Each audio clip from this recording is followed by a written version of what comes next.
And then on the other hand, we have AIT Women, which is a kind of like cross-sectorial network of people interested on women empowerment within entrepreneurship and innovation. I'm the communications manager of the board this year, together with Aleta.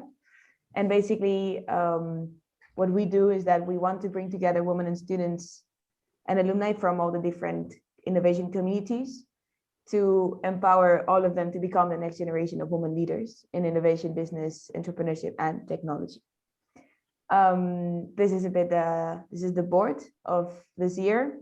We have Merce, Camila, Sarah, Aleta, Maria Cano, which is the co-founder, and myself. And so far, since we started a couple of years ago, we've organized first like in-person events. Now they're all online, but more than 30 events. We have around 20 local leaders from 10 different countries within Europe that help us with the outreach of our community. And we are very active in our social media channels, which is mainly LinkedIn and Slack this year, but also we have a very growing newsletter that we have every month, sharing information on what we've done and some interesting articles. And we also have our Facebook. If you want to join us, you can join our events like the one of today. You can also become a local leader and represent us in different events. And you can also join the board, because actually last week we opened 4 different positions from the board. We want to renew a little bit ourselves. So if you're interested in this, you can email us or go in our social media, and we've posted there the application form for it. That's it on the AIT Women part, and now I'll leave the room for Liana to tell us a little bit about AIT Health alumni.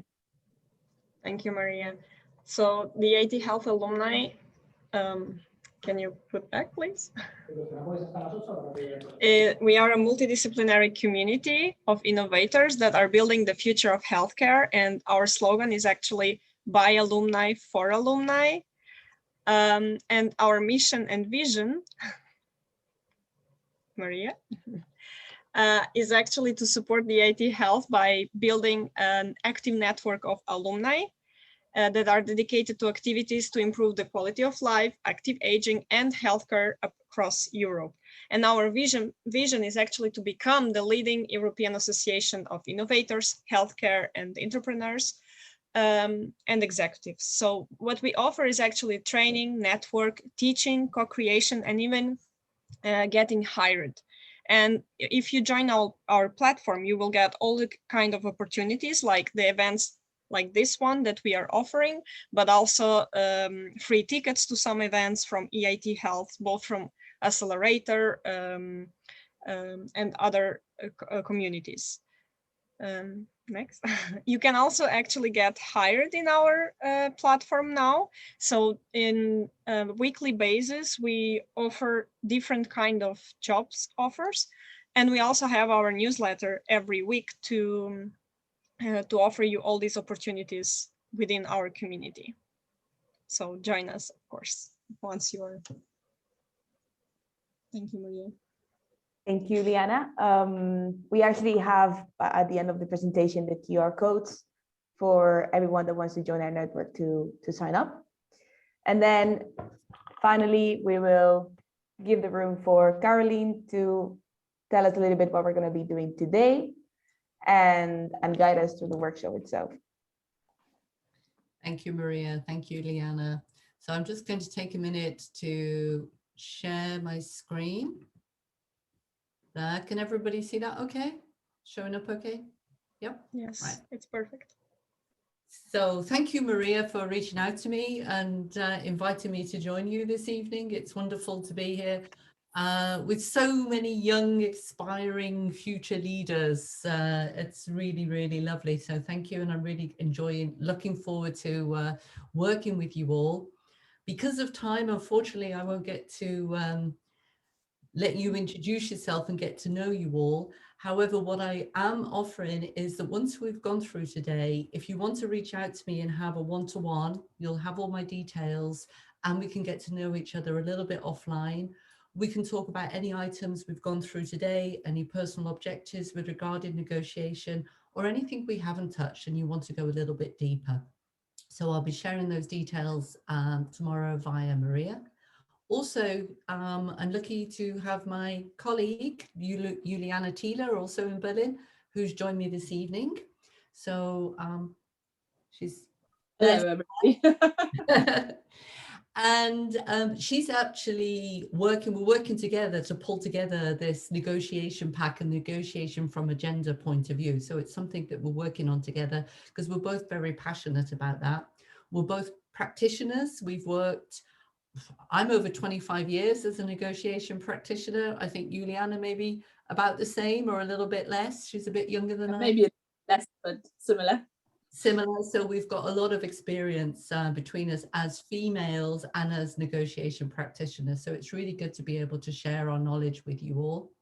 And what Juliana is going to be doing today, she's actually, if we've got any questions, if you could write them in the chat, she's going to keep an eye on them. And as we go through the workshop, if we can find space and time throughout the workshop, we will actually go into them a little bit. If not, we'll take a copy of them. And when we do the handout, we'll follow up and providing answer to those questions. So hopefully that's okay for everybody. Sorry, so when I'm in presentation mode, for some reason, You have to click on. Yes, Yeah. I have to click. There we are. So a little bit about myself. As I said, I'm a practitioner. For over 20 years, I've been negotiating in various different roles, different fields, different industries, and I have a portfolio of experience negotiating business-to-business agreements, business-to-customer agreements. I've been on both sides of the table. I've been in multi-party agreements. I've been in short-term agreements, long-term agreements. But with all that experience, I can tell you one thing that was very similar throughout the whole of that was normally I was the only woman in the room. And sometimes not only the woman in the room in different countries and different cultures, but I was actually the lead negotiator as well. Now, I had successes, I had failures, I had highs and I had lows. And this is what's driven me to actually pull something together, not from purely the academic point of view, not purely from a practitioner point of view, but a combination of an academic, practitioner, and a female point of view, and share that lens and those views and those tips and techniques and methods with you. Now, some people say that negotiation, it's a skill, it's a talent, a bit like leadership. I don't dispute that for some people, it comes a little bit easier maybe to talk to a room of people and talk about various different interests, but it's not a talent. It's something you can learn. It's like a sport. A famous footballer isn't born and then just suddenly goes out at the age of 17 and earns millions of pounds and scores lots of goals like Ronaldo. They have a talent. They learn the techniques, they learn the methods, they have to go through the training, they practice a lot, even in between the games, and then they go out and play and they fail and they succeed. And that's the same with negotiation. It's like looking at a sport. It's like looking at leadership. You can have some basic skills, natural skills, but it's all about learning and practicing and building on methods and tools and techniques. So I'm going to try and share and give you all a good foundation today of what you can build on. So on the menu, what I've put together is some basic negotiation points that I'm going to take you through from an academic and practitioner point of view. Now, negotiation is such a broad and deep subject that we don't have time to touch everything. I've picked out a few key points so everybody has the same basic understanding and foundation. We're going to do a bit of a role play. We're going to look into difficult things like what does no mean, deadlocks, conflicts, and how you can come over those. We're going to deep dive into some gender negotiation items to look at tips, things to do, things to not do, some practical tools. And then we're going to talk about some next steps, because I've got a little bit of a goal and objective for you all as well. Negotiation, the overall process. Now, you've probably not seen something like this before, because if you search on the internet or you buy a negotiation book, you'll see 4 steps, 5 steps, 7 steps.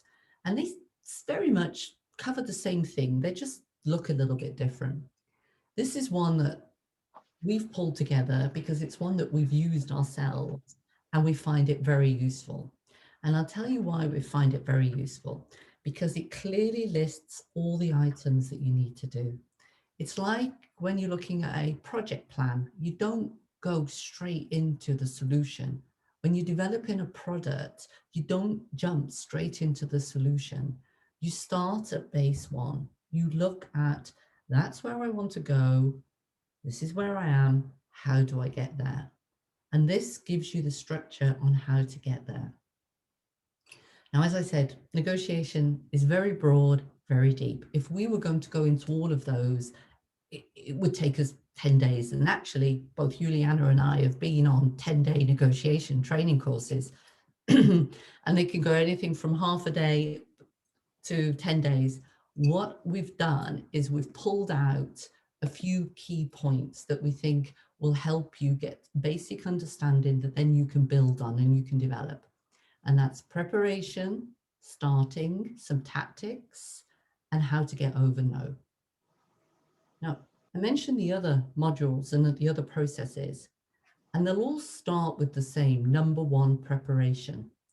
And whether you're looking at as a practitioner or from a professor, they always tell you, do not jump into number 3 straight away. Always start preparation. You can't prepare enough. You prepare, you prepare, you prepare. Even if it's a small negotiation, even if it's your own negotiation, preparation is the key. Before you start going into the preparation in detail, excuse me, you have to consider, what is your aim? What are you negotiating here? What do you want? Is it a zero game, winner, loser? And that could be like buying a car. So if I'm going to go and buy a car, I've got my idea what I want. I want a black sports car. I have 20,000 euros and I've got 5 dealers to choose from. So I'm not building a relationship with those dealers. I'm going to go in, if I don't buy from dealer 1, I buy from dealer 5. And I can go in and it's an opportunist negotiation. I want to have the best car for the lowest price. So I want to be the winner. I want to take it all. Then on the opposite side, you've got the win-win negotiation. Now, when you go deeper into the win-win negotiation, there's actually lots of different types of win-wins. You don't know if you've heard about looking at the pie and how you divide the pie. Well, there's actually dividing the pie, there's growing the pie. How do you divide the pie 50-50? Do you do it vertically? Do you do it horizontally? There's lots of different ways you can do that.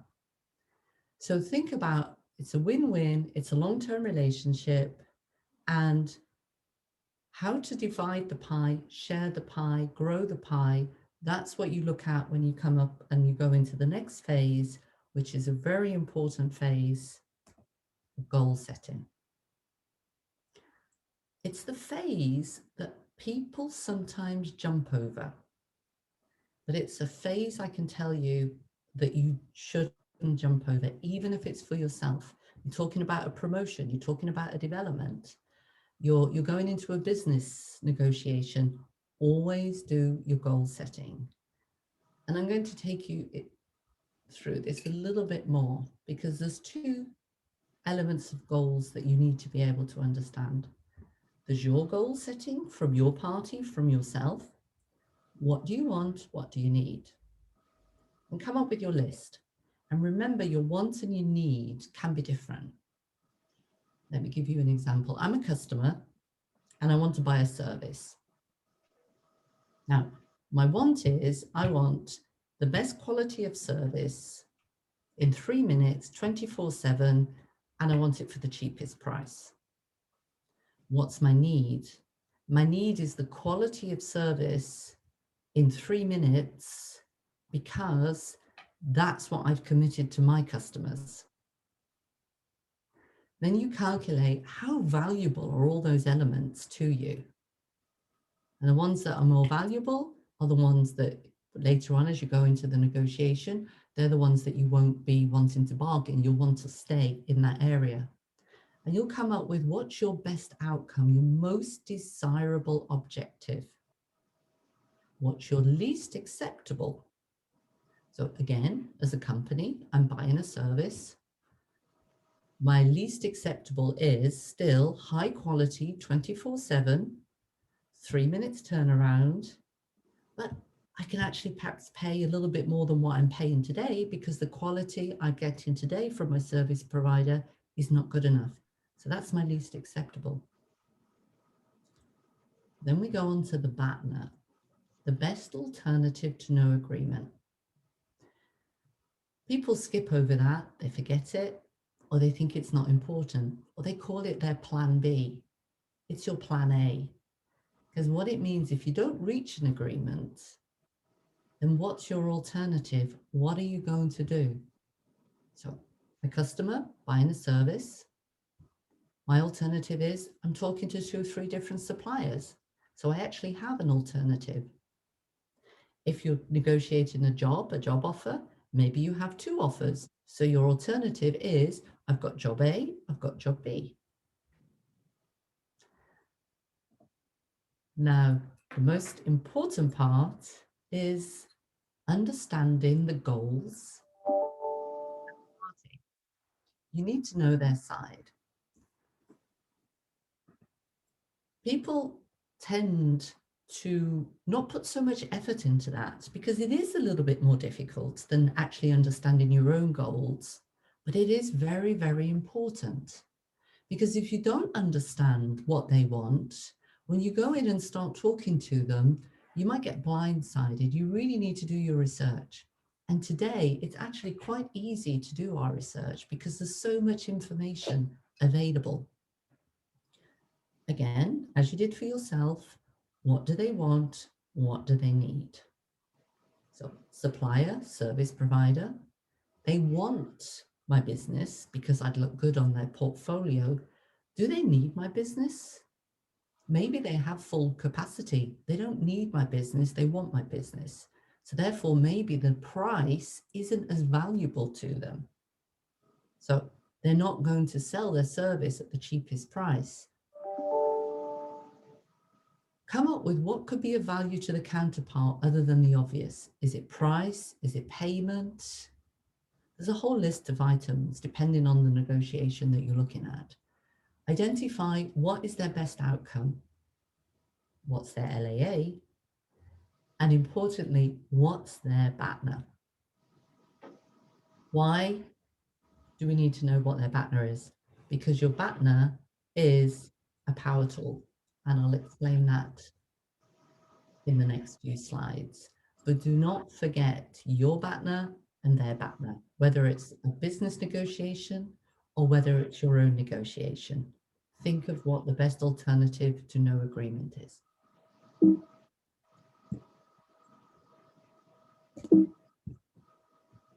There we are. So when you've come up with all your goals and you've put them all, you've plotted them all down, you'll come up with something that looks like this. The top one here is your MDO, your LAA. So you'll have all that listed over there. Now, depending on how complex the agreement is, you should have that for every element. So if you're selling, if you're buying a service, you would have it for the turnaround time, you would have it for the quality, you would have it for the price, you would have it for the length of the agreement. So you have all the elements there. Then you would plot theirs out here, their LAA and their MDO. And here in the middle, this is what we call the zone of possible agreement. Now, this is going to be your best friend, your tool. It's very important you keep that close to you because in the wrong hands, you're giving away information. And the reason why this is going to be your best friend in negotiations, because you'll be plotting as you move along, what have they said? What have you said? What have you bargained? What's your proposal? What's the counter proposal? And you'll actually be able to see where you're moving along and what's more important to them than maybe you thought. Now, I said before, it's really important to understand what their goals are. You may not have found them all, or you may want to substantiate them. Come up with a list of questions, open questions that you'll answer as you go through the negotiations. And then you'll be able to change what may be on their LAA and MDO. Then you have your BATNA. So your BATNA might be their MDO. I can't pay any price for the service. There is a certain price, a sweet point for me, because I have a price that I'm selling to my customer. So this is your alternative to no agreement. Now, a good BATNA means you can walk away. People sometimes say, do you share your BATNA or do you keep it to yourself? If you don't have a good BATNA, I'd keep it to yourself. If you have a good BATNA, you can use it as leverage. You just need to choose the right time. I had this happen to me once, and I'm not sure whether it was they did it consciously or unconsciously. I got a phone call and they said to me, we're going to talk to 2 or 3 different people, but because you're the preferred choice, we're going to give you the first choice of the meeting. Which one would you like to choose to have our discussion? I was like, wow, that made me a little bit nervous. It made me feel good that I was the preferred choice. However, I knew what their BATNA was. They had 2 other people that they were talking to. So I had to relook at my goals and think about, what am I going to do here? What is my MDO? What is my LAA? Do I need to change this or not? Or do I stay where I am? So you can use your BATNA. It is very, very powerful. Establishing a BATNA, it's actually quite a deep subject, and there's lots of different ways to do it. The recommendation is a decision tree. Consider your options. So if they don't give you the price or they don't make you the salary, what's your options? Do you take less salary? Do you, just think of all your options to establish your BATNA. What could help you to walk away, or not help you to walk away? What would give you the confidence to walk away? So as you're establishing your BATNA. And what you'll end up with when you do their BATNA as well, you'll end up with something like this. BATNA is your power. How powerful is their BATNA? Is it weak? Can you weaken their BATNA? Some people talk about weakening the LAA. It's pretty much the same, but if you can weaken their BATNA, they have no alternative but to change their LAA because they have no BATNA. And you can improve your power through your BATNA. So you've decided your aim, you've done all your goals, you've got them all plotted out, you know what your BATNA is. Now it's time to start the negotiation, start the talks. And this can happen differently because there's the business side, and then there's if you're starting talks with a new company or your direct superior about promotions, salary increases. So I'm going to cover more the business one, but I'll bring in some of the personal elements as well. If you're going to go into a business negotiation, normally the 2 lead negotiators from both sides have some communication. You're not going to turn up cold to a meeting with a team that you haven't, that you don't know who's turning up. You're going to have had some, where shall we meet? What are the key items we want to, how do we want to approach this? You've built up a little bit of rapport.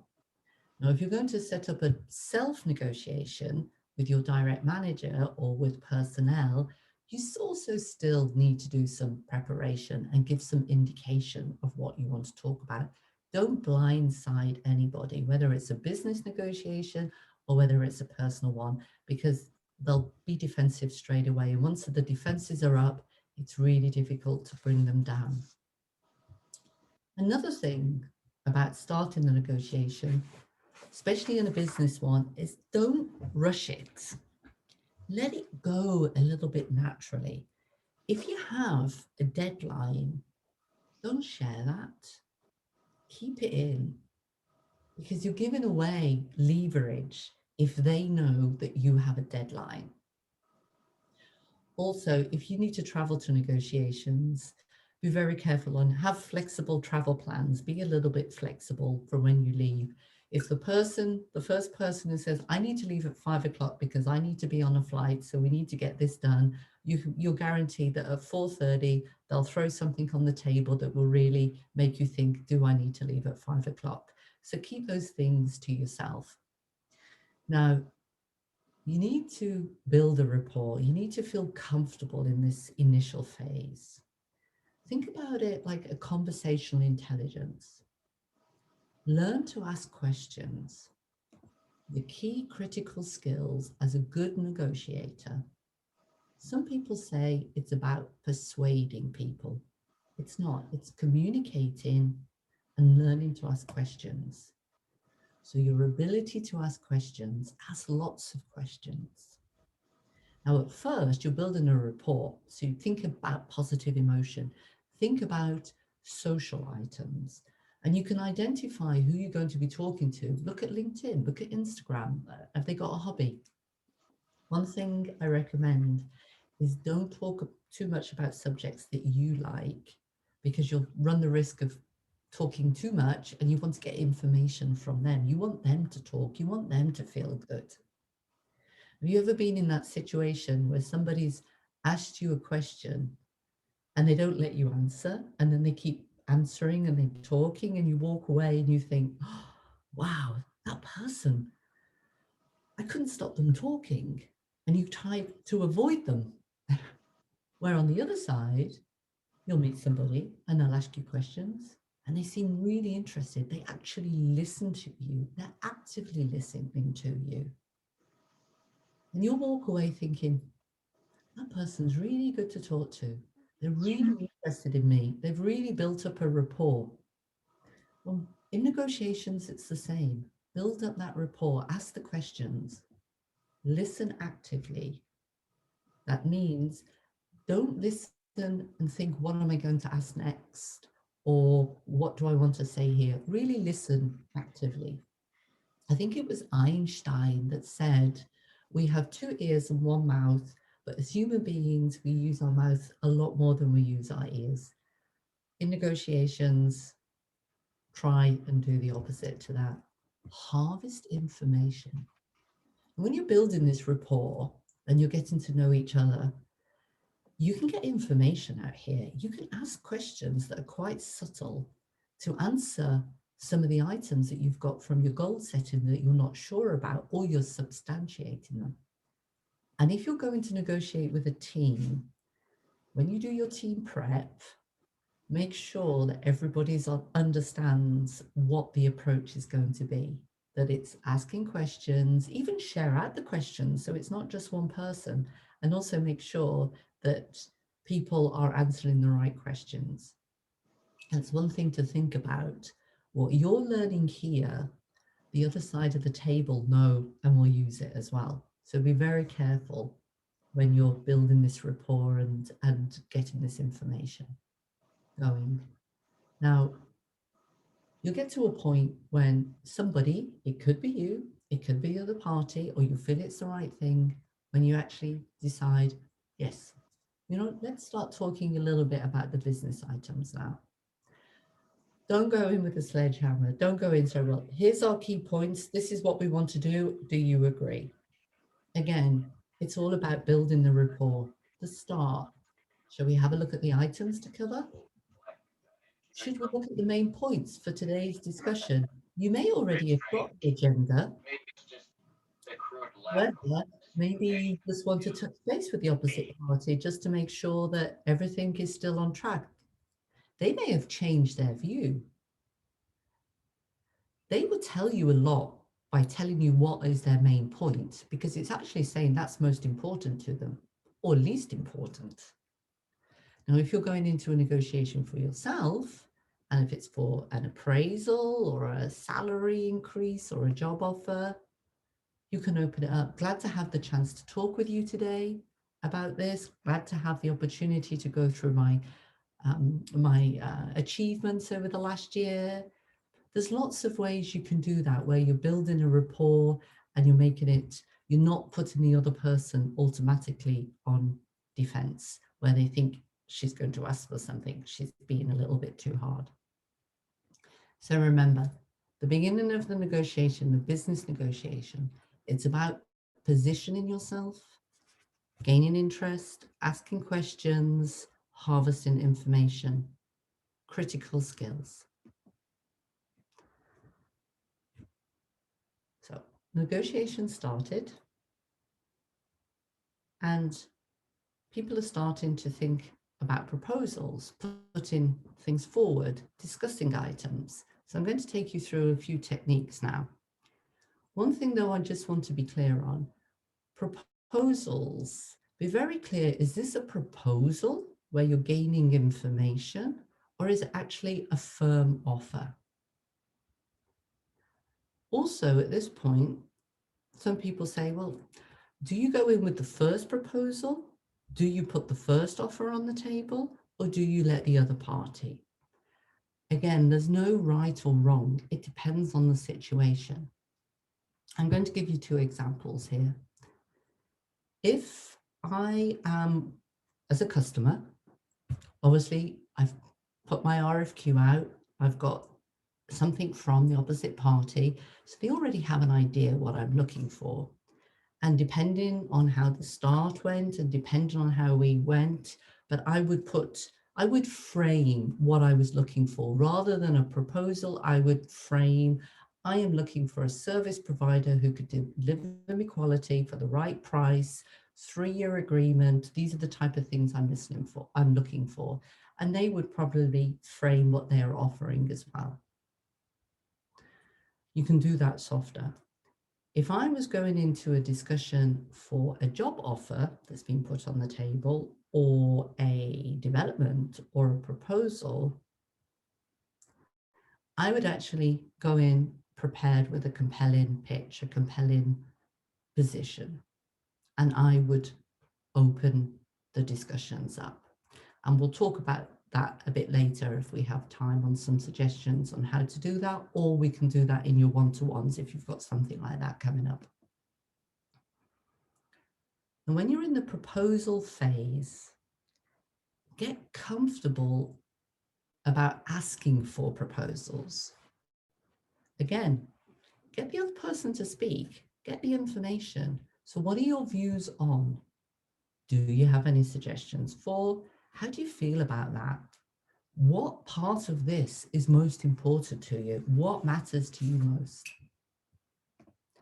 Making proposals.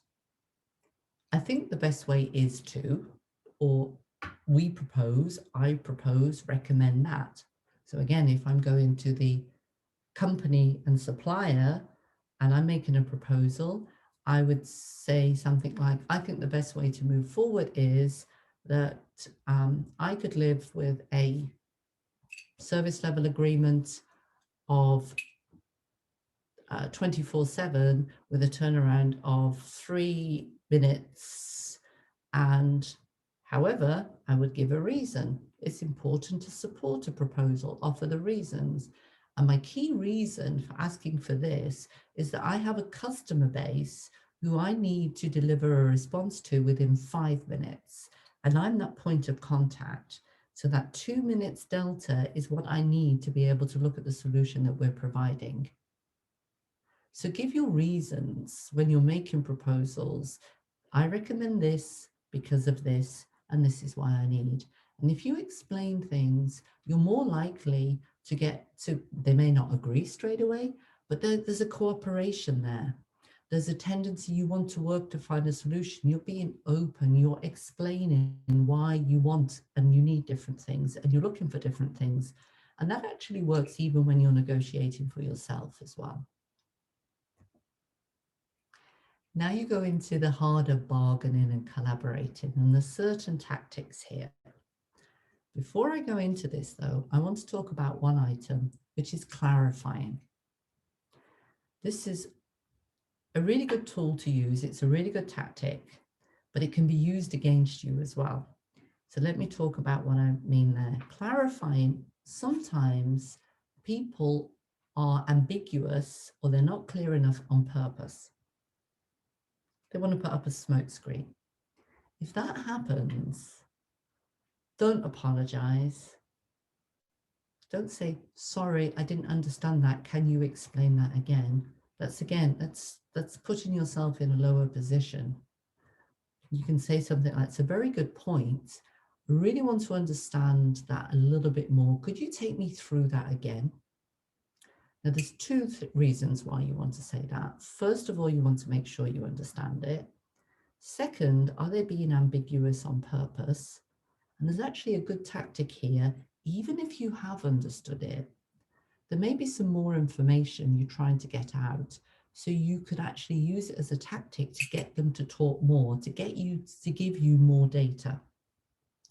And remember, they're going to use that against you as well. So it's a tactic that they'll use. Now, if you don't clarify when there's there's something that's a little bit unsure in the room, and you let it go, as you get further down the road, you could undo a whole negotiation. And I actually had that happen to me as well, where 2 weeks completely lost because we had different understandings. We weren't on the same page. So do ask and make sure there's no ambiguity as you move along. So you get into the bargaining and collaborating. Now, again, the question people ask is, when do you start doing this? There's no science here. You'll know, you'll have a feeling, and the more you negotiate, the better your feeling will be.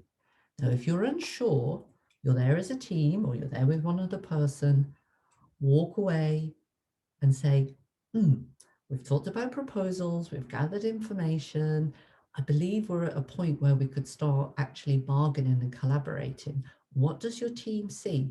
Because while you're talking as the lead negotiator, they're seeing things that you're not seeing, or vice versa. As they're talking, you're seeing things. So always talk to your team, and because you've all got different perspectives. Now, when you do start the bargaining and collaborating, be very clear. Don't concede for nothing in return. Express that you could accept some terms, but only in exchange for others. So, for example, I'm the customer and I'm looking for the service. We may be able to work on the price. If you could agree to a fixed 3-year agreement, I'm asking for something in return. Maybe they only wanted 1 year of pricing. We could offer you better payment terms if you think you could agree on a lower price. If you, in exchange for this, would you agree to do this?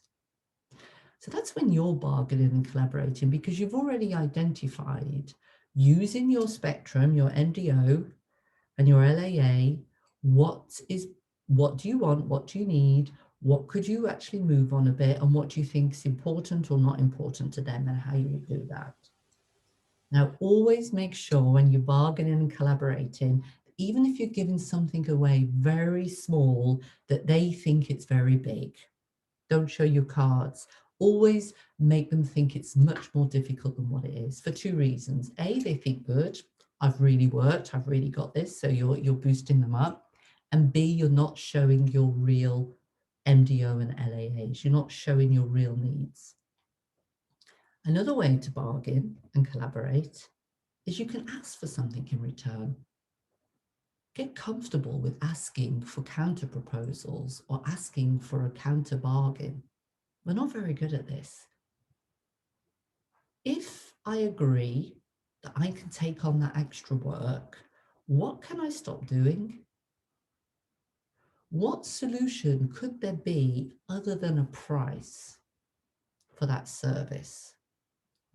What solution could there be other than a 5-year agreement? Think about, ask them to put something on the table. if you've got something that you want to bargain with, if you can't or you don't want to identify what you put as a counter proposal. So I've spoken enough. I'm going to take a few minutes break now, because what we're going to do is we're actually going to go into a negotiation.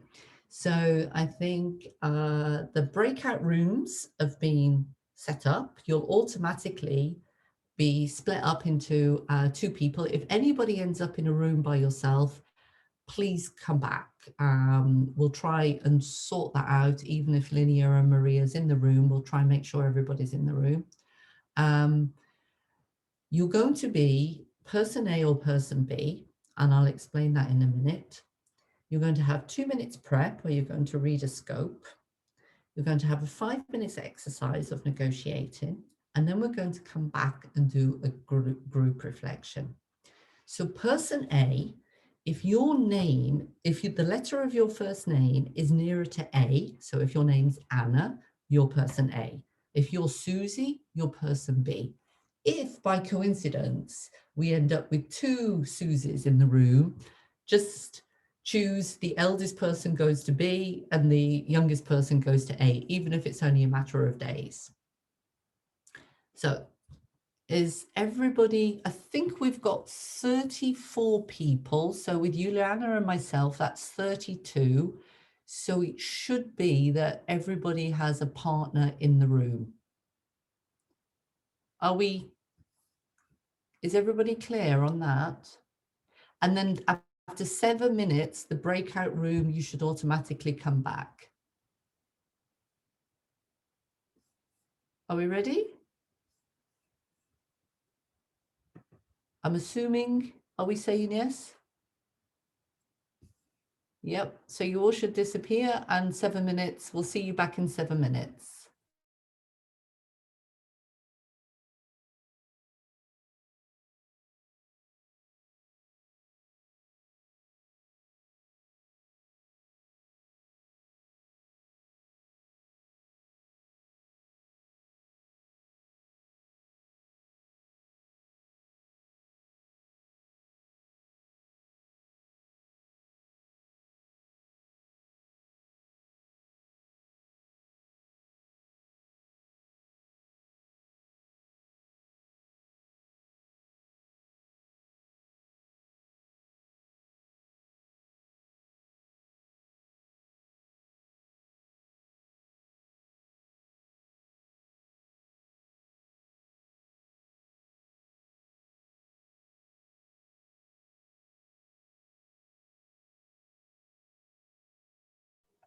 You're muted. Sorry. You're not in a room? I'm not in a room. I'm a host. I can't be. But we've just got Tabitha that's come back. Yeah. Oh, she was alone. You were alone, right? Yeah, I had a partner at the beginning, but I think she disconnected. Let me move somebody who is with 3 people to your room, okay? Thank you. Or Linnea, why don't you 2 do it here in the main part if you want to, or don't you want to? No, it's fine. Okay, all right then. So you can go back to the room. I think you can. You're able to go back to the breakout room, Tabitha? I don't think so. Oh, okay. So because now there's some issue. Yeah, I was, because I'm on double screen, I was allocated 2 people to negotiate at the same time. I think we had a mismatch there. Okay. But they should, I think it was room 4 and 6. Are they waiting for somebody? Room 6 is waiting for somebody, and room 5 asked for help. Ah, all right. I'm here again. So I don't know, Juliana, could you do it with Tabitha, please? I will go to Caroline. You can't move to a breakout room, right? No, I don't think so. And if I move you to the room that is asking for help? Okay.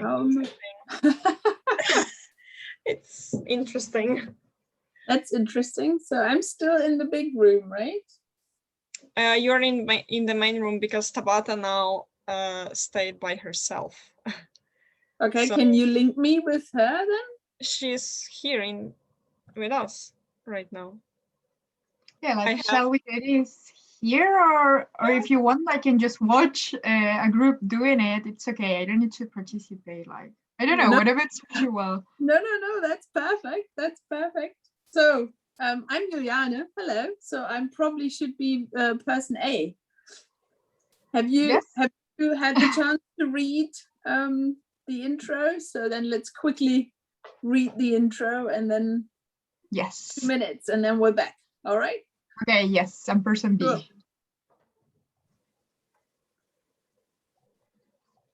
I was alone in the room, so I don't know if I should be reassigned or. Oh yeah. Okay. Sorry. Anna. I was in room 4 before, but I was alone. Oh yeah, I can see it. Okay.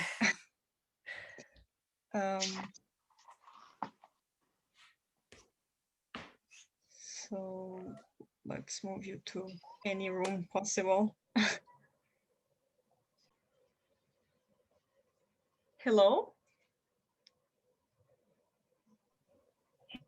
Hello. Is there an issue? Oh, you're alone, right? Yes, exactly. I'm alone. Okay, could you please come to the main room with me? Yeah. You So just I have to leave the leave. room, right?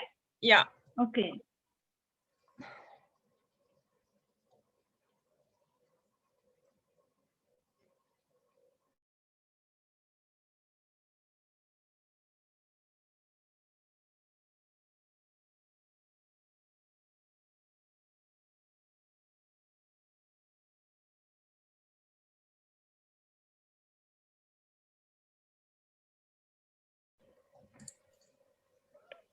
Oh, we have some people here. Yeah, they cannot see the link the link anymore. So there seems to Okay. be a problem. I'm trying to repost it here. Oh yeah, the thing is, I can see it. If you want me, I can copy paste it in the chat again. yeah, I don't know if it's possible actually. Oh, you're right. I tried to. Why? Okay.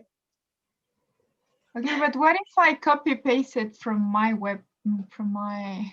browser? Okay, I think Let's see I now. just sent person B. I don't know if you can see it. I need person A. Okay, yeah, I'm working on it. No person worries. A. I have person A here. And Okay, great. then. Yeah, my second message is person A. Yeah. Okay, amazing. Thank you a lot. Now let's see how much time do we actually have for. Actually, it just beeped, but you can go back. Did you manage to work Tabata and Not really. We were just starting now, but we seem to be with everybody else. I'm not sure. Yeah. So if I go back to, because I have the option to go back to room number 6, but can Julian go with me? Yeah, sure. Okay, I will go to room number 6 so we can talk in this very little moment. Okay. Yeah, go for it. So we've got a few more people back now. So I'm not sure how long we've got left, actually, Linnea. Well, actually, it already finished, but some people didn't manage to work on it because the links were not working. Okay, let's see. I think we should come back, otherwise we will run over. So that's a shame. And it's an issue for you, right? You don't in No, terms no, of no, not for me, but for everybody else. If you want to give them 5 more minutes and you're okay to Yeah. run over, okay. I would prefer them. Julian, could you move to room 6, please? What do I do to move? There should be an option for you to go to the breakout room. Okay.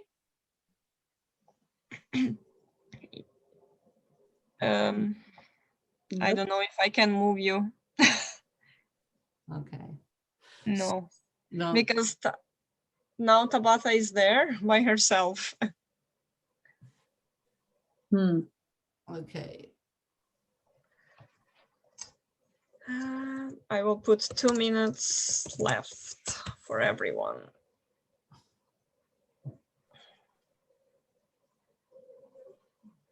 Yeah, apparently the links weren't working that well, so not everybody got the Yeah, they stayed here in this main room chat. That's an issue from. I was in room 9, but I was alone. Oh, that's a pity. Yeah. Then I can move you to room 6 with Tabata. Wait, just a second. Okay. So that you can still work a little bit. Okay.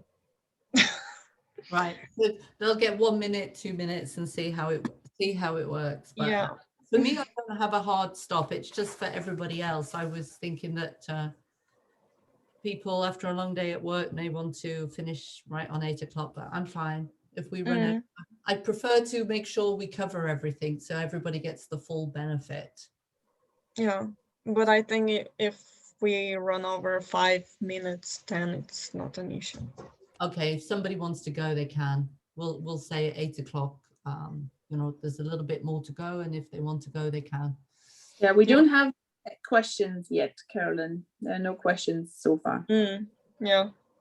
Thanks. I thought so. I thought that because I hadn't heard anything, so I just keep going. I think when we get into the gender part, there may be more questions. Oh, Marseille is back. Hello. Hello.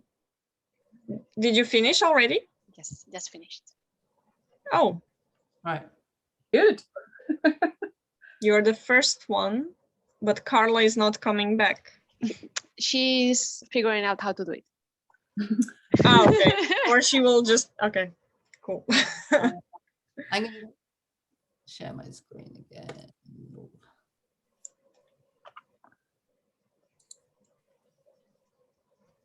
Okay. So shall I bring everyone back now? Yes, I think so, if that's okay. Yeah. So 1 minute now for everyone to leave. Okay. Yeah, and we can see it again, Carolyn. All good. Excellent, thank you. So somebody's in the waiting room? Yeah, I think Carla just had to leave the whole meeting. And she came back. Yeah. So as we were saying, there's lots of pros of being able to get everybody together virtually and very cosmopolitan and international, but the downside is that you do sometimes have these technical hitches that you don't have when you're in person, and people can just go off with their handouts and find their corners to do their exercise. And you can do more exercises as well because there's less administration. Yeah. But we have people from all over Europe here. That's great.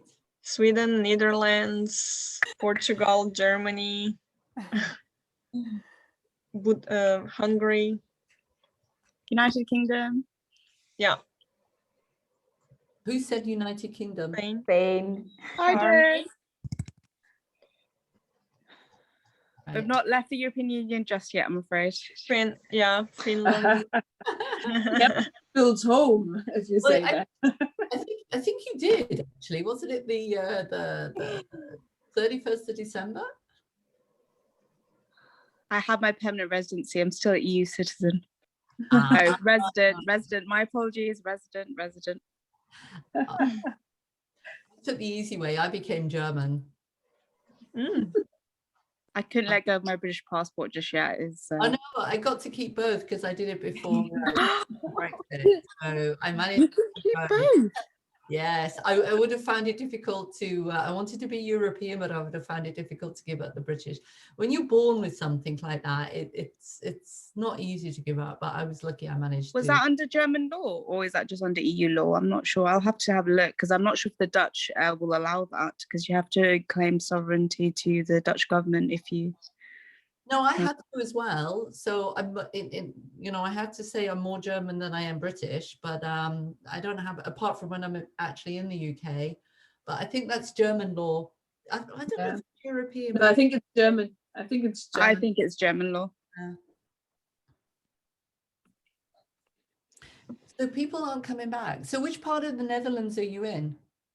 I'm in Maastricht in the Netherlands, in the south of the Netherlands, just on the border between Aachen and Liège. Yeah, my son moved to The Hague last year to study. Amazing. I used to live in The Hague. Oh, really? It's an amazing group, ladies. By the way. I lived in Delft. Group. I lived in Delft and The Hague for a couple of years.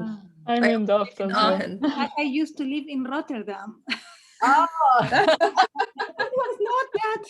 Was cool. But I loved Amsterdam and then The Hague too. Yeah, The Hague. I really like The Hague. Yeah, The Hague is wonderful. Beautiful city and beautiful beach. Oh yeah. Yes, you're very interested. Yeah. So are people not coming back linear, or where are we? I think everyone is back. I think we're all back. Yes. You could have told me, Carolyn, keep going. I was, because I could only see a few people because of my screen. Okay. Oh no, it's fine. All right. Okay. So sorry for the few people that it didn't work out for, but that's one of the disadvantages of being virtual and technology and doing the breakout rooms. So thank you, Linnea, for trying to sort that all out and not taking part yourself. So I'm going to do a quick group reflection, but because there were, I think, 17 breakout rooms in the end, I'm going to do it very quickly. Anybody, any group that actually reached an agreement, just show me with a thumbs up with an emoji. And let me see how many. Oh, Katerina, that doesn't look like a very happy face. No, I'm not sure if we got an agreement, because then the call was cut. But I mean, we were in the right track, I think. You were in the right track. And were you person B or person A? I was person A. Ah, okay, right. Okay, anybody else reach an agreement? Is there? The person B from Katerina. Okay. Yeah. And do you agree with Katerina? Did you reach an agreement, you think? Yes, I think so. I think, well, as she mentioned, that we are cut off, but we are in the very good way. Yeah, I was quite happy, I believe so, for the company. Okay, and Katerina, were you quite happy with what you ended up with? Yes. Yeah, that's good. So 1 out of 17. We have Carla and Mesede in the chat function. Your smileys, did they mean you have reached agreement? Yes. Oh, yes, we did. Oh. Yes, we did. Okay, so that was two groups out of 17. So that's very good. I couldn't see all those. So that's very, very good. Excellent. That's actually much better than normal. Normally it is only one with, and sometimes it not even, I think last week I did a workshop, we didn't even get anybody who reached an agreement. So that's pretty good. Let's just have a quick look at why we did that. So we came in with two very different MDOs. So we had person B, who wanted to reduce hours, wanted to reduce the work, was feeling that she was being put on, and she was always being, because she was the most effective person in the team, she was taking on always too much work. And then we had person B, the new manager, who wanted to actually give her extra work. So they went in there with totally different goals, opposite end, no preparation. They kind of suspected, but there was no pre-work, and you didn't get to prepare about goals or anything like that. So that was just kind of an example on when you come through two different extremes, and person B is always saying no. So that was the manager. And let's have a look why. Oh, come on. How to get past no. Let's have a look a little bit about that. So is no the start or the end? It's not the end. So what can no really mean? I'm not ready to agree now. I can't afford it. I need more information.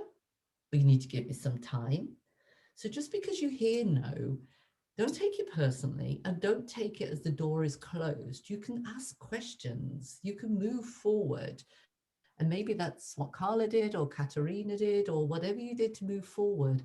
Is how do you get past no? Can I make a suggestion? What could make it work for you? How do we solve this problem? What are we trying to achieve? And if it's really bad, what brought us into this situation? Why are we here? How do you suggest we proceed? So there's different ways to get past no. One thing, whether you get a no, whether you get a proposal, is get comfortable with silence and pauses. It's very powerful. In fact, it's important you learn how to do this for a number of reasons. Never negotiate against yourself. If you've made an offer and the other person didn't accept it, do not go in with a lower number or something different, or they didn't even respond to it. It's called negotiating against yourself. You're taking away your position. You're taking away your power. Instead, ask them to make a counter offer if that's what you feel like, or leave it with them to think on. Now, there's different ways that you can do that. And what I'm going to go into now is something, if I can change my, hello. Aha. Conflict, deadlocks, and silence. How to manage these? What do you do with them? So William Ury, I don't know if you've heard of him. He's a Harvard professor, and is how to get successful negotiators, how to divide the pie, win-win situations. And he says, pause, leave the dance floor, step onto the balcony. So what does that mean? Now, it's not literally you're stepping onto the balcony. If you're lucky to be negotiating in a beautiful place, then take a balcony. But it's reframe. You can do that in the room. You can do that outside of the room. If you're in a business negotiation, there's normally breakout rooms. And what do you do when you're there? You reframe, you talk to your team, you put yourself in their shoes, you talk to yourself, and you think about, where are we? We're in this conflict, we're in this deadlock. I've put a proposal on the table, there's a silence. How do we move forward? Now, there's no written script on how long you stay on that balcony. You could actually do it in the room for a minute. You could actually leave the room for 5 minutes. You could call the meeting to the end. You could call a lunch break. You could say, well, let's finish for today. I'll leave you to think about that. Or, I can see you didn't like my proposal. I'll let you think about it. It's up to you how to manage it. Maybe you can talk to your team, or you have a gut feeling. And while you're away, think about how to build a bridge. Now, your bridge might be, you don't need one because you've got a really good BATNA. But if you haven't got a really good BATNA, or you really would like to go into an agreement, then think about how you could build that bridge. And you restart the dance. Now, when you go into the room, they may approach you, you may approach them. It doesn't really matter who approaches who to restart the communication, restart the dance. And it doesn't really matter if you've made the offer and you've walked away and they've approached you, they've got something to share. Let them talk. You can acknowledge, mirror what they've said. If they've refused your offer before you walked away, thank them for sharing and see, we have an issue here. I can see you have an issue here. The bridge, link it back to the objectives. I think the real question here is the price. I think the real question here is, how do we move forward? Or ask them a question. What do you mean by whatever it was they said? Their refusal, they can't do that, whatever the last thing is they said. Ask them what they meant by it. What does it mean? Convey bring back the focus. Here is my suggestion. Here is our suggestion. Now, let me explain where this is taking us. So if you're really in the deadlock conflict phase and you're, as I mentioned before, you're a company, you're buying services, and you've put the offer on the table, they've refused it, you've gone away, you've come back, and you can be open with them. Let me explain where this is taking us. I do have alternative service providers to talk to. That's where I'm going. That's my partner. If it's a job offer, let me explain where this is taking us. I have an alternative offer, actually, but I would really like to work for your company. This is where this is taking us. So remember, when you leave the room, refrain, think about how to start the dance, link it to the objectives. Don't lose the focus of your goals, especially if you're negotiating for yourself. If you're negotiating for a company, you won't be able to unless you get authority. Negotiating for yourself, you may feel that you should give up on what your aims are and your positions are. And this leads nicely into gender negotiation. What do I mean by gender negotiation? So all the negotiations that some of the practitioner and some of the academic, people pick them up and look at them, and they're very orientated. They're either neutral gender or very much male gender focused. Women, we're different. We work differently. We function differently. We are different. We are different. And so there's certain things that we need to be aware of, and there's our powers that we can use in a negotiation. So I'm just going to go into this, but we also have some elements that we need to consider, which can be our weaknesses as well.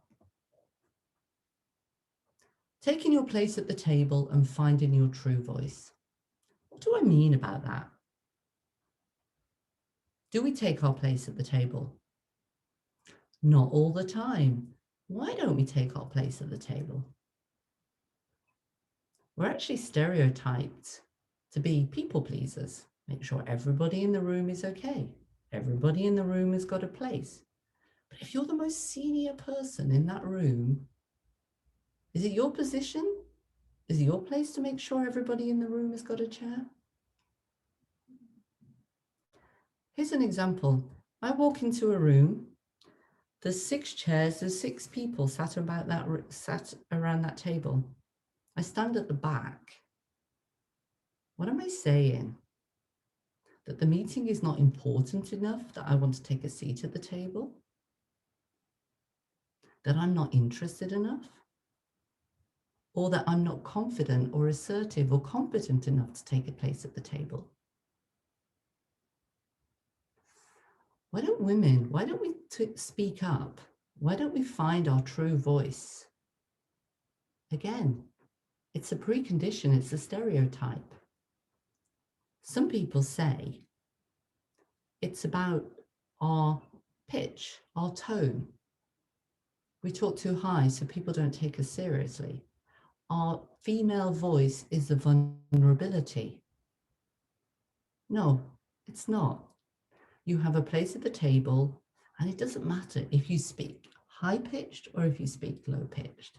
It's what you're saying and how you're saying it. There's a lot of studies about voices, and I am going to talk later on when we talk about behaviors and poses and different types of poses about your voice. But be true to yourself. Margaret Thatcher, she's been analysed a lot about her voice, because I think we all know, and for those of you who have listened to her, if you listen to her, she talks very slow and she talks very deep. Voice analysis went back and showed videos of her, or recordings, they weren't videos, in the 60s, where she first went into politics. So she was a female politician in Northern England, and she was a conservative. She was pretty unique and pretty exotic, and she was a mother of 2 children.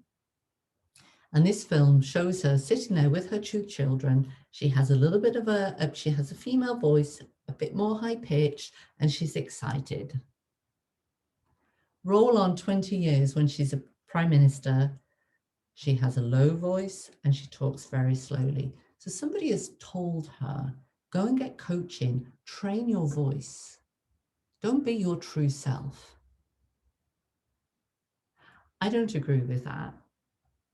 And I don't think we should agree with it as females. We can be good female negotiators and be true to yourself. And I'm going to explain a little bit more on how we can do that.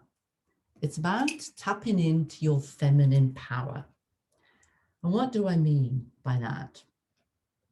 When we enter into a negotiation, and I used to do this, I used to think if I want to be a good negotiator, I'm in a group of men, I need to negotiate like a man. I need to be firm, I need to do this, I need to do that, I need to act and negotiate like a man. What happened? Sometimes it worked, a lot of the time it didn't, because I wasn't true to myself.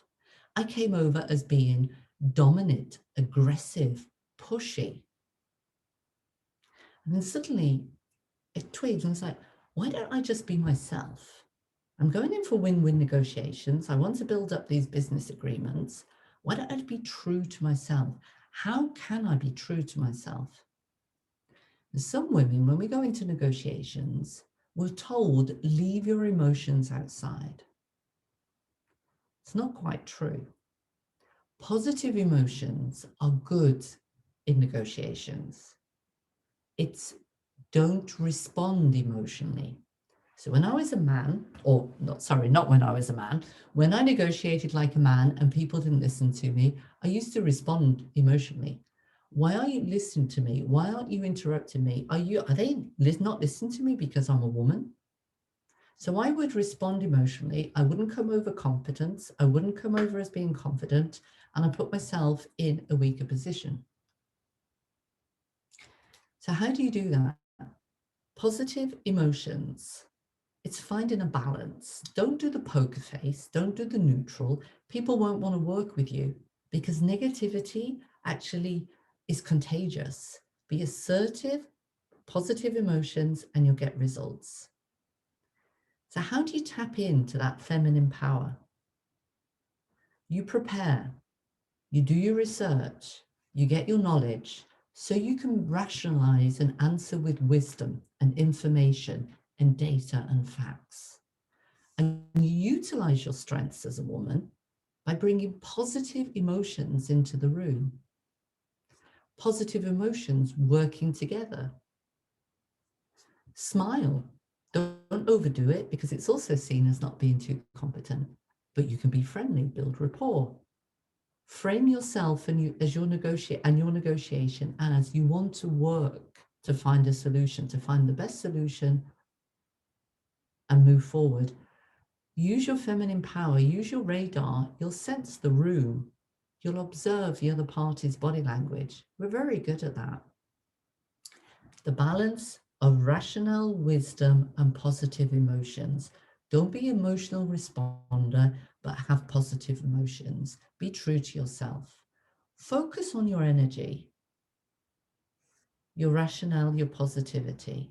You have a place at that table and you have a voice that's worth listening to. So don't forget that. Be aware of not undervaluing yourself or what you are offering as a person or your position or who you are. Don't be the people pleaser in the room. If it is your job to check there's coffee there, fine, that's what you do. If it's not your job, it doesn't matter that there's coffee there. Yes, you want to make sure that, everybody's being listened to, you're moving forward, but everybody can do that, not just you as the only woman in the room. Don't work too hard to be liked. You're likely to give away too much and you'll come over as being not as confident or as competent. Yes, you want to be positive, but you're not building friendships there. You're discussing a business agreement. We have this syndrome, and it's in the additional readings that I'm going to send you. It's called likability versus competence and success. And we have this bias, unconscious and conscious bias, that we want to be liked, but we want to be successful. But however, as women, we want to be liked more. So we actually give up some of our confidence and competence to do that. Men don't do that. apologies. Be aware. Be curious, ask questions, speak up, but without apologizing. Like I said before, don't apologize and if somebody wasn't clear. Don't apologize if you want to ask a question. You just ask the question. You ask for clarification. Now, do I always manage to do that? No. I'm human. Sometimes I fall back into my old behaviors. But the key is to be aware. And there's a very good tip and tool and technique to help you ensure that you take your place at the table, you find your true voice, and you use your feminine power, you find the balance. And it's called Halt. And actually, it is from German, stop, but actually, if you look in a lot of books, it's used around the world, Halt, stop. And I think they say it in German because German is, the language is black or white. Halt, you stop. There's no gray area. And what does this mean? It means stop, listen, connect. Be aware of your behaviors. When do you tend to not use the feminine power? When you're not being listened to, when you're feeling tired, when you're feeling a bit nervous? Stop, halt, rein it in. Take a minute on the balcony. That doesn't mean leave the balcony. Find a tool, find something to help you bring yourself back to focus. I have two things that I do. The first thing, if I feel that somebody on the opposite side, or I'm not feeling too good, or I'm getting a bit emotional, or I'm going to get angry, I think about something or somebody or someone or a place where I feel good. So automatically, I'm getting my confidence and my position back. I'm not leaning too far into the table. I'm not being dominant. Or I have a talisman with me. I have one or two different talismans. I've got one here that I'm sharing with you today that I have. I use this a few times. And when I feel I'm going and I'm not connecting with myself and I'm not tapping into my feminine power and I haven't got a balance, I just take a minute, seconds, and I squeeze that talisman and it's halting myself and I'm reconnecting. Learn how to listen to yourself, your mindset, and how to read yourself. Some top tips for a woman in negotiation. Don't play it small and undervalue your worth, whether it's in your position or whether it's you're negotiating for yourself. Remember those goals that you put forward. Remember that's the salary that you're aiming for. That's the development that you want. And there's a reason you put that down as your goal. Lean into the table. Now, not dominant, but don't go back because it shows you don't care. It's neutral. And that will lean into the table. Take your space. Manage the emotions quota. That strike a balance of positive emotions and respond with wisdom. When somebody is positive, they automatically will make other people positive and solution orientated. Show up with the excellence that you need. And how do you get that excellent? You prepare, you research, which gives you knowledge. That knowledge gives you the confidence and assertiveness you need. Don't go into any negotiation, whether it's for yourself or anybody else, without preparing, without researching, without having that knowledge. You wouldn't go into an exam without revising. It's the same. It gives you what you need. Now, there's another element. So you've got your knowledge. You know what you're talking about. You're very capable. You've got your data. But it's about also what I like to call it the 4 Ps, the presence, the psychological, the power, pose. Now, in life, we get to choose how we want to show up in life. A negotiation is the same. It's an action with intention. So you can decide, do I go in concerned, unsure, scarcity? I never get what I asked for, but I'm going to try anyhow. It's not the right mindset. Or you can go in where you're positive, you've got possibility, and this is achievable. You're committed, you're determined, this is possible. So prepare your mindset, prepare yourself, give yourself the data, prepare your mindset, your presence, your body language, your vision, and your voice. Now, your body language says a lot about yourself, how you feel at that moment in time. You can see when somebody's nervous, feels uncomfortable, where they're putting their hands, and that's a whole different workshop. But when you're going into an important meeting, presentation, negotiation, prepare yourself. What do you like to do? How do you like to dress? If you feel comfortable in a dress, wear a dress. If you feel comfortable in plimsolls, if it's business allowed, wear plimsolls. Be true to yourself and feel comfortable. Me, I have 2 colors I wear, depending on what I'm going into. And I'll always have something with those colors on me that makes me feel good. It makes me feel confident. It could be my whole outfit. It could be just my necklace. It could be a scarf. But I have a specific color which makes me feel good and makes me feel confident. So I use that. Power poses. This is really important. Now, some of you will have heard of Amy Cuddy, and Amy Cuddy I have in the additional readings as well. And what Amy Cuddy says, she says, our bodies change our minds change our behaviors, and our behaviors change the outcome. And she's very big on the poses, the Wonder Woman pose like this. Now you can't sit all day like this or stand in a presentation all day like this. And the tall and proud pose. Now you can use that tall and proud pose when you take your time out on the balcony or you're getting ready. You can use the Wonder Woman pose as well. There's various ways, but think about your stance. Don't be submissive or offensive or defensive. You take your space. Now, taking your space literally, but also from a mind point of view as well. Be relaxed, strong, open posture, a confident stance or sitting, but not domineering. Convey real interest and engagement. Think about it. This is a win-win solution. You're negotiating your pay increase, you're negotiating your development. You want a win-win solution. You want this to work. Only when maybe you're not negotiating a new car, but still you want it to work. So you want to be interested in dealer's A car because it saves you going from dealer A through to dealer 5. Let's talk about voices.